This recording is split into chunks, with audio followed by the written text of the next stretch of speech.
Hello everyone, Hawky here, back with another Sword of Convallaria video. So let's talk more about the Witcher collab and Sword of Convallaria. It was a bit out of nowhere, right? Like, we weren't expecting something like The Witcher. Because Witcher, although with its dark themes, is similar with Sword of Convallaria, with his choices and everything.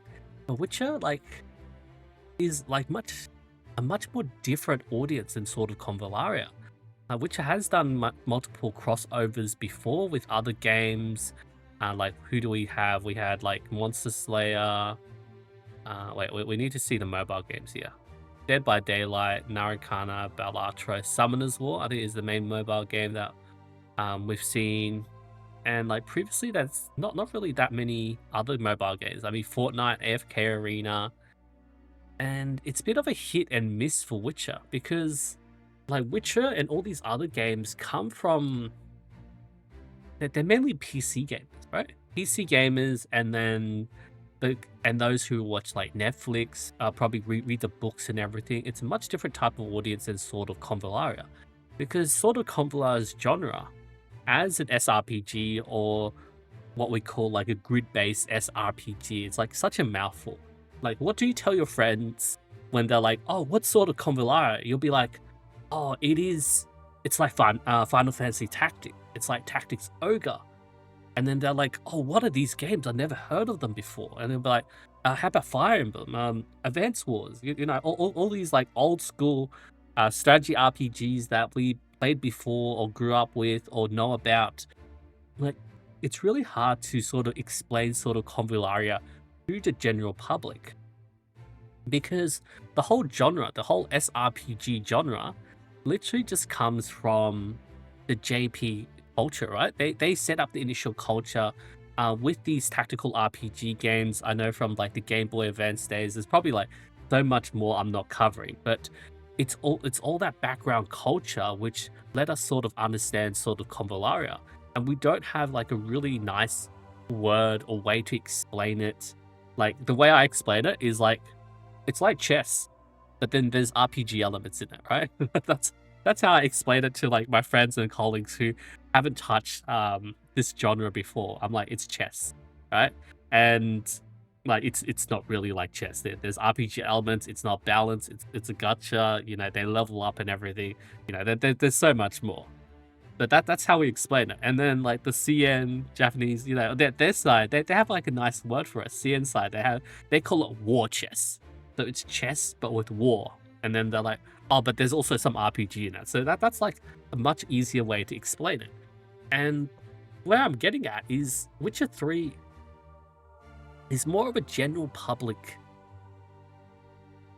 audience, right? Like, people who play Witcher 3 are like, you know, the old school like PC gamers who, like, I feel like an attitude of like these PC gamers are like, mobile games aren't real games, right? They're like they like to stick to their standalone like triple A, double A, very solid, full on PC games, console games, that sort of thing. And I'm not sure if they will touch sort of Convallaria, which makes this sort of collab quite risky, right? I mean, there is a big audience, right? If we compare the audiences, like, you know, Witcher, 1.3 mil. We're just looking at Reddit. Witcher 3, 653K, and then we compare to like Final Fantasy, right? Final Fantasy, pretty nice, like 861. Final Fantasy Tactics is our niche, right? 49K, and then we look at what are other categories we have for our genre, like Tactics Ogre, 14K, 156 in Tactics Ogre Reborn. Fire Emblem should be a big one there, 533K. So it's not as big as Witcher. And if we had something like, I don't know, if it was like a free run collab, it wasn't really that much, like 253K. And our sort of Convallaria audience, you know, it isn't really that big as well. So we're sitting at 14K. I think our competitor mainly is like Langrisser, like Langrisser's around our average. What's another one, like Gumden G uh, Generation Internal or something, like 16K there. Yeah, these are people who haven't really played much strategy games or anything at all, so I don't know how that actually fit in. That's why I'm saying it's a big risk for them. But I guess like the issue with sort of Convallaria is most of its audience, it's already sort of looked into, right? You know, when they advertise sort of Convallaria, they advertise to the SRPG fans, right? They're like, oh, this is spiritual successor of Final Fantasy Tactics and everything like that. We got the music director and everything from them. And like that, they really hyped it up so much. So, you know, old school SRPG players uh, were told about sort of Convallaria. They were in that market audience. People in that like there was like a what, SRPG on Reddit, and then people were talking about like sort of Convallaria or anything. It's probably just like what strategy RPG. I don't know where it is, but yeah, something like that. I think there was like these ones, like strategy games, strategy RPGs, and like people were a bit turned off by the gacha because like most of those play standalone games, and it's like, oh, you can play triangle strategy or sort of Convallaria style, right? And talking about triangle strategy, they do have a big community, 20k as well, and we did have beef with them because like, see my SOC origin story. Back in February 26, 2021, Nintendo Direct Conference, we were originally called Project Triangle Strategy. We got kicked out by Triangle Strategy. Like all these tactical games, they're basically all under Square Enix. And we literally got kicked out by Square. Like SOC got kicked out by Square. Why would they go back and collab with them, right? Imagine collabing with someone who just like dumped you, sort of thing. So there's pretty big beef there. Like maybe they will, because like, you know, for the sake of like, you know, our fans, our inspiration, like everyone's playing with everyone's really excited for the old school tactical RPGs and everything. But I think we've really exhausted our audience. Like most people who like strategy games already have heard or have tried sort of Convallaria. I don't think there is that much audience to reach out to.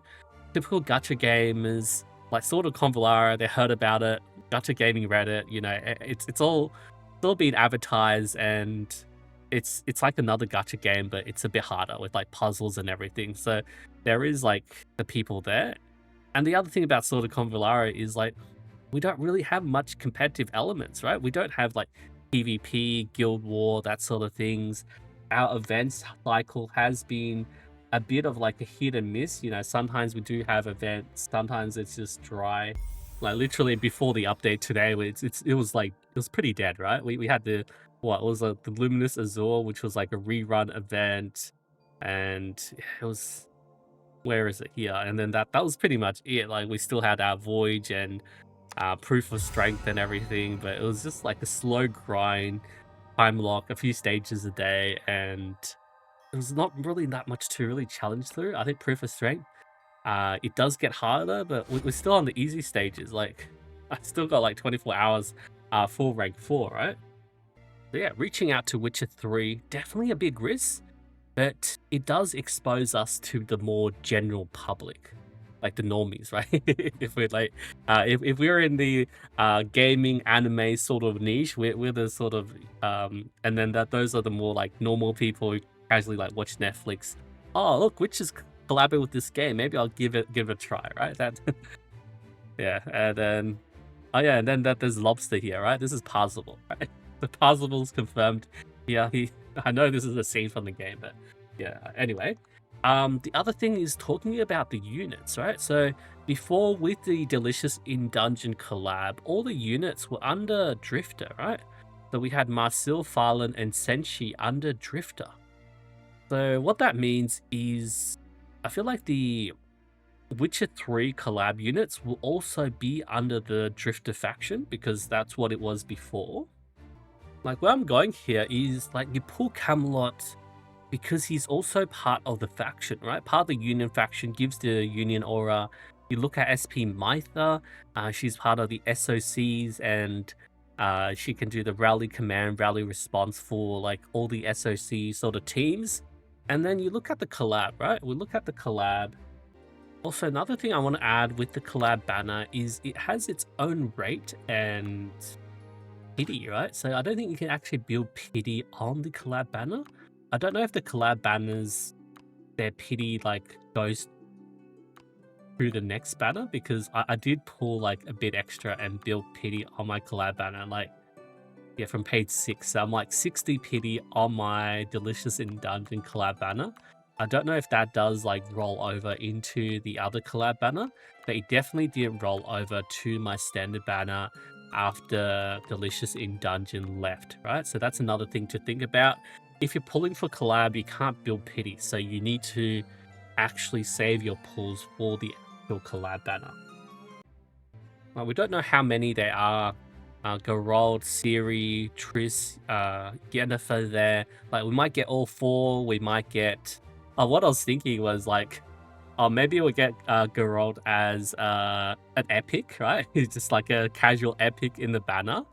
And then we get, like, a free choice between, like, Yennefer and Triss. Like, choose your waifu sort of thing. And then Ciri is part of the banner, and then we get a SP Geralt of Rivia. So, like, maybe that's the way we could go about doing this.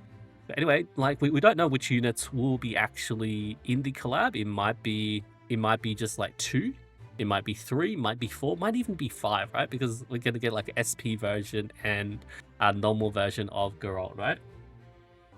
And I guess with the collab, the more like the synergy and everything of the collab is mostly like self-sufficient, right? Like, remember our previous collab? Like, Marcille was like a solid unit by herself. She doesn't really need to have anyone. Like, because in the collab, like they can't put them in actual factions. Yeah, they like proper factions. Like, Drifter is a proper faction, but it's not like a big one. Like, you know, if we're talking about the Union, all the Union units sort of synergize together. SOC, they sort of synergize together.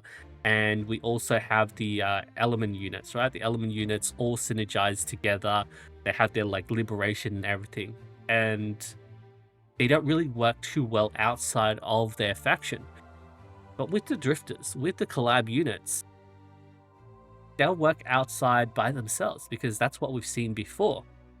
I mean, I guess they could put it in a way saying that, oh, the collab units gets buff with each other. Like, I don't know, if we run Ciri and if Geralt's on the field, she gets like plus 50% damage or something, right? They could put in something toxic like that, have a synergy with the collab. So that makes a sort of good thing. You don't really need to build your team around the collab units. They can be slotted into any team. But it also means that if you have the collab units, they don't really synergize with other teams. Like, their mechanics might synergize, but they wouldn't really be part of like a similar faction, big faction like Union, SOC, Element sort of thing, right? And then there's like, you know, Papal States and everything like that.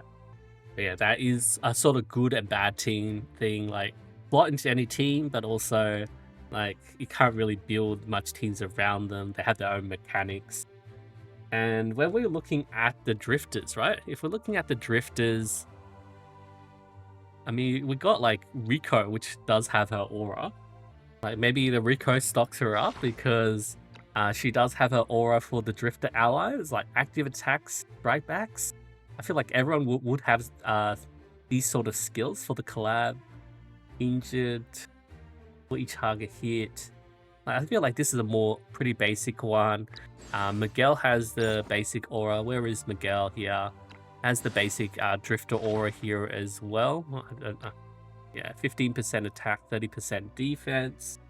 And Clara does have a pretty generic drifter aura.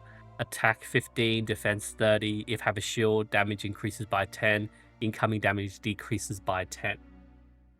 So yeah, potentially we could make a drifter team out of collab.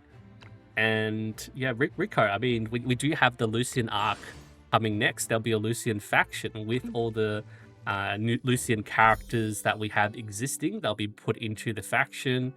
Like, we do have Agatha, Alexi, Afra, and Rico.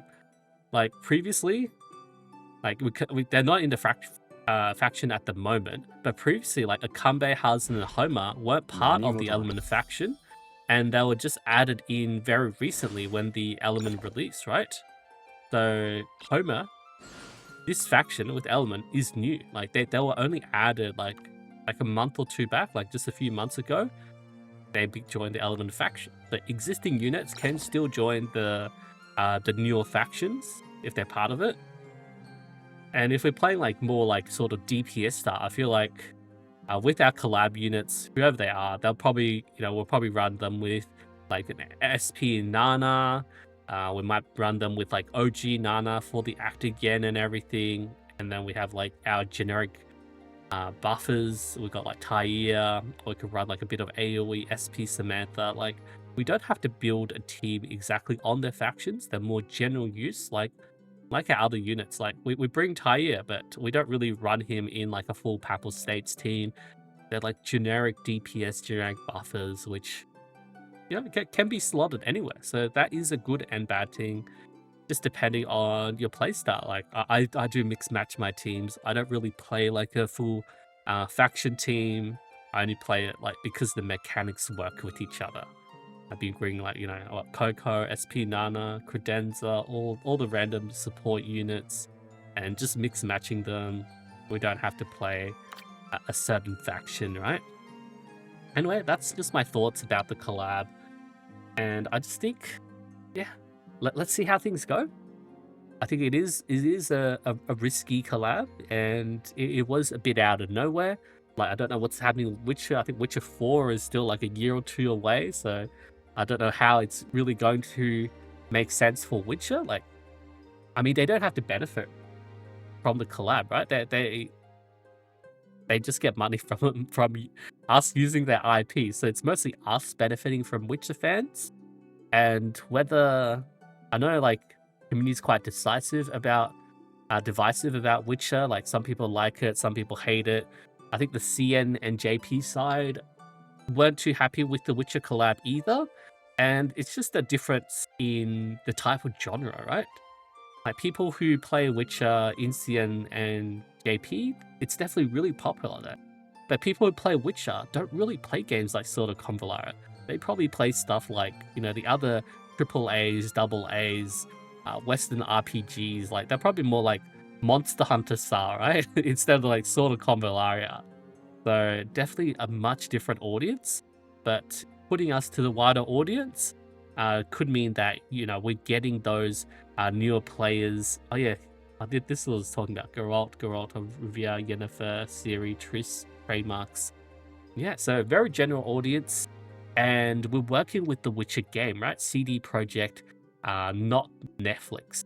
But Netflix has made Witcher even more popular to the general public, and hopefully we get some more people and they stay. They enjoy this type of game. It might be new to them. They might haven't tried anything before. So yeah, it's going to be really interesting. Like, if they went with like an anime one, that will probably serve like most of our audience pretty well, because people who like sort of Convallaria probably are more familiar and like anime and everything. So that could work well there. But Witcher is definitely a bit more risky. Anyway, I'll end it there. Thank you everyone so much for watching. I'll see you guys next time.